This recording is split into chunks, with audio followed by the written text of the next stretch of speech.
커피를 약처럼 먹는 방법. 나는 커피로 간 건강을 회복하였습니다. 나의 경험이 누군가에게도 도움이 될 수 있기를 바라며 이제부터 과학이 밝혀낸 커피의 건강 효능, 특히 간을 살리는 커피의 힘에 대해 자세히 말씀드리려 합니다. 개인의 경험에서 한 걸음 더 나아가 내 몸이 좋아진 것이 단순한 우연이었는가? 아니면 과학적으로 설명 가능한 변화인가라는 질문을 던지며 본격적으로 커피의 건강 효과에 대한 탐구의 문을 여는 내용을 담아보겠습니다. 정말 커피 덕분일까? 검진 결과지를 받고 기뻐하면서도 머릿속 한구석에서는 이런 의심이 들었습니다. 물론 나는 커피를 마시기 시작한 이후 많은 노력을 병행했습니다. 식사를 규칙적으로 하고 야식을 줄이고 운동도 조금씩 늘렸습니다. 그런 변화들이 복합적으로 작용했을 수 있다는 건 부정할 수 없습니다. 그러나 분명한 건 이전에도 그런 노력을 했지만 결과가 없었고 커피를 시작한 이후에야 뚜렷한 개선이 나타났다는 사실입니다. 이건 단순한 우연일까요? 아니면 과학적으로 설명될 수 있는 현상일까요? 나는 궁금했습니다. 그리고 알고 싶었습니다. 잠깐 여기서 좋아요, 구독, 댓글 부탁드려요. 내 경험이 단순한 예외가 아니라면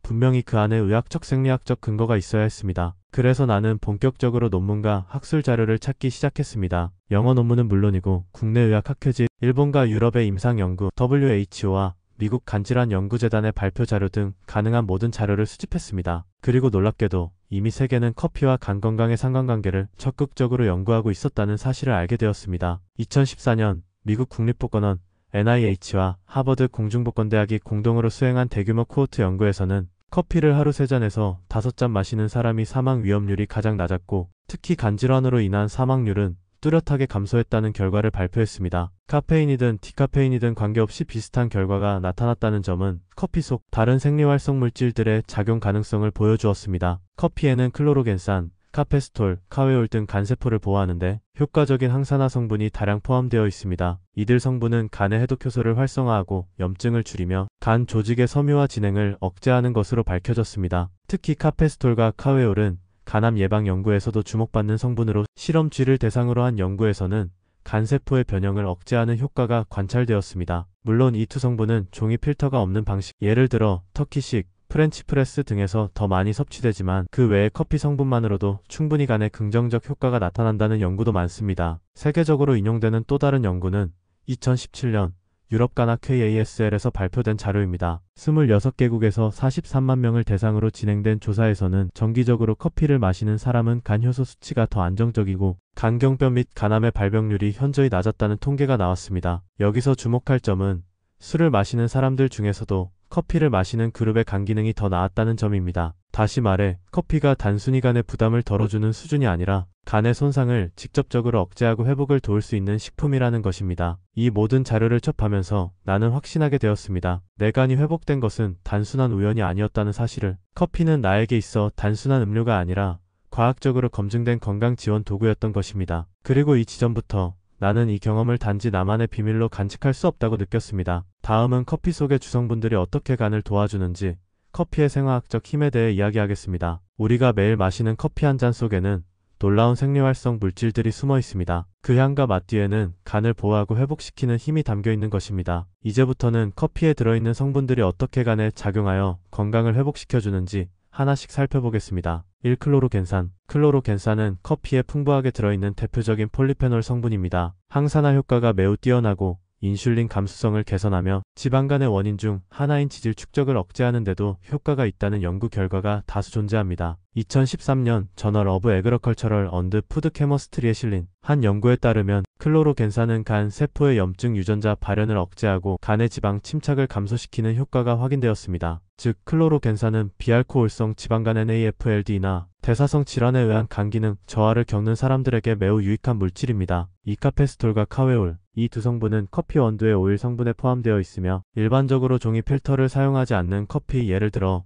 터키식, 프렌치프레스, 에스프레소에서 더 많이 섭취됩니다. 다수의 동물 실험에서는 이 두 성분이 간의 해독 효소를 활성화시키고 발암물질로부터 간 세포를 보호하는 작용을 한다는 결과가 발표되었습니다. 특히 간에서 일어나는 염증 반응을 억제하고 섬유화의 진행을 늦추는 효과가 관찰된 바 있습니다. 물론 카페스톨과 카웨올은 LDL 콜레스테롤 수치를 높일 수 있는 단점도 있으므로 간에 좋다고 해서 무조건 고농도의 커피 오일을 섭취하는 것은 바람직하지 않습니다. 하지만 이 성분들이 지닌 항염증, 항암 효능은 간 건강 관리에 있어 중요한 열쇠로 평가받고 있습니다. 3. 카페인. 카페인은 흔히 각성 효과와 관련된 성분으로만 알려져 있지만 간 기능과 관련해서도 의미 있는 작용을 합니다. 한 연구에서는 카페인이 간 섬유화와 간경변의 진행을 늦춘다는 결과가 발표되었으며 간의 염증을 조절하고 간암 발생률을 감소시키는 경향이 있다는 통계도 나와 있습니다. 카페인은 간에서 사이클릭 AMP-CAMP를 증가시켜 세포 내 신호 전달을 촉진하며 간세포의 재생과 회복을 도울 수 있는 여건을 만들어주는 역할을 합니다. 하지만 과다 섭취 시 불면,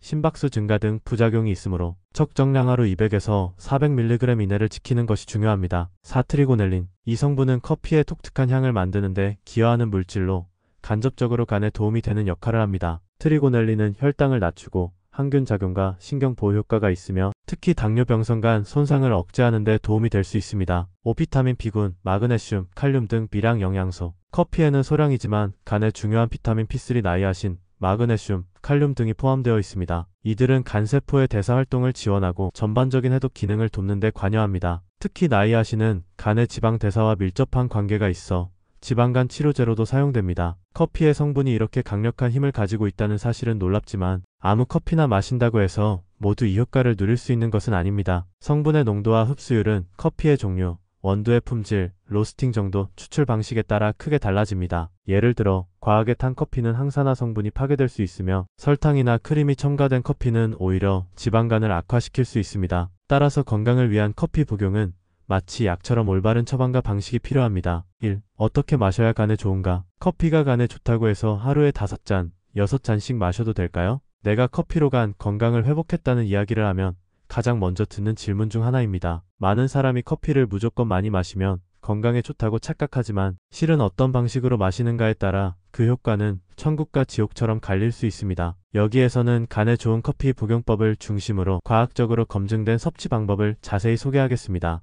하루 몇 잔이 적당한가? 미국 하버드 공중보건대학과 WHO, 유럽간학회 등의 연구에 따르면 하루 3잔에서 5잔 사이의 커피 섭취가 가장 건강에 유익한 결과를 보인다고 합니다. 여기서 말하는 한 잔은 약 240ml 미국식 머그컵 기준이며 이 양에는 카페인 약 80에서 100mg이 포함되어 있습니다. 간 건강과 관련된 연구 대부분은 이 범위 내에서 간 수치 개선, 간경변 진행 억제, 간암 위험 감소 등의 긍정적인 데이터를 보여주고 있습니다. 권장량을 요약하자면 건강한 성인은 하루 3잔에서 5잔, 간 수치가 높거나 간 질환이 있는 사람은 하루 2잔에서 4잔 사이 권장합니다. 카페인 민감자, 고혈압 환자는 하루 1~2잔으로 조절합니다. 3. 어떤 커피가 좋은가? 커피가 모두 똑같지는 않습니다. 커피의 효과는 추출 방식, 로스팅 정도, 원두 품질에 따라 매우 달라집니다. 드립 커피 종이 필터 사용은 간 건강에 가장 이상적인 방식입니다. 종이 필터가 카페스톨과 카웨올 같은 커피 오일 성분을 걸러주기 때문에 콜레스테롤 수치를 걱정하는 사람에게 유리합니다.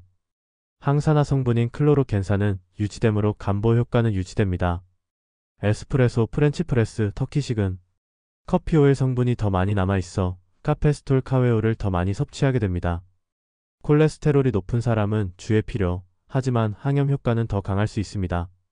하루 2잔에서 3잔 정도가 좋습니다. 참고로 나는 크레마가 듬뿍 있는 에스프레소 방식을 선호하고 건강 효과를 보았습니다. 3. 인스턴트 커피, 믹스 커피. 대부분 커피 성분은 남아있지만 당분, 크림, 유화제 등의 첨가물이 문제입니다. 특히 설탕과 인공크림은 간의 지방을 축적시키는 주요 원인이 될 수 있습니다. 가급적 피하거나 무첨가 제품을 선택하는 것이 바람직합니다. 4. 언제 마셔야 하는가? 간은 밤에 회복되는 장기입니다. 하지만 커피는 간 효소를 자극하고 신진대사를 촉진하기 때문에 밤늦게 마시면 간에 부담이 될 수 있습니다. 이상적인 섭취 시간은 아침 식사 후에는 간을 깨우고 해독 기능을 활성화합니다. 점심 식사 후는 혈당 조절과 식후 지방 대사 촉진합니다. 오후 3시 이전은 카페인의 각성 작용이 저녁 수면을 방해하지 않도록 합니다. 피해야 할 시간대는 저녁 6시 이후, 특히 공복시 섭취는 간을 자극하고 수면의 질을 저하시킬 수 있습니다. 5. 커피와 함께 피해야 할 것들. 설탕은 지방간의 주범으로 커피의 건강 효과를 상쇄합니다. 프림은 식물성 경화유는 간에 해롭고 트랜스 지방도 포함될 수 있습니다. 시럽향 및 첨가물은 간대사에 불필요한 부담을 줍니다. 하루 6잔 이상은 간뿐 아니라 심혈관계에도 위험을 초래할 수 있습니다. 6. 물과의 균형이 중요하다. 커피는 이뇨작용을 촉진하기 때문에 체내 수분이 줄어들 수 있습니다. 간은 해독을 위해 물이 꼭 필요한 장기입니다. 커피를 마실수록 물도 충분히 보충해야 합니다. 커피 한 잔당 같은 양의 물을 추가로 섭취하세요. 예를 들어 커피 240ml를 마셨다면 물도 240ml 이상 함께 마시는 습관이 좋습니다. 7. 약처럼 마시되 즐겁게 마셔라. 여기서 강조하는 것은 커피를 약처럼 먹자는 것이지만 의무가 아닌 즐거움으로 커피를 대하는 것도 중요합니다. 커피는 심리적 만족감과 스트레스 완화 효과도 갖고 있으며 이 자체가 간에 긍정적인 영향을 미칠 수 있습니다. 감사합니다. 좋아요, 구독, 댓글 부탁드려요.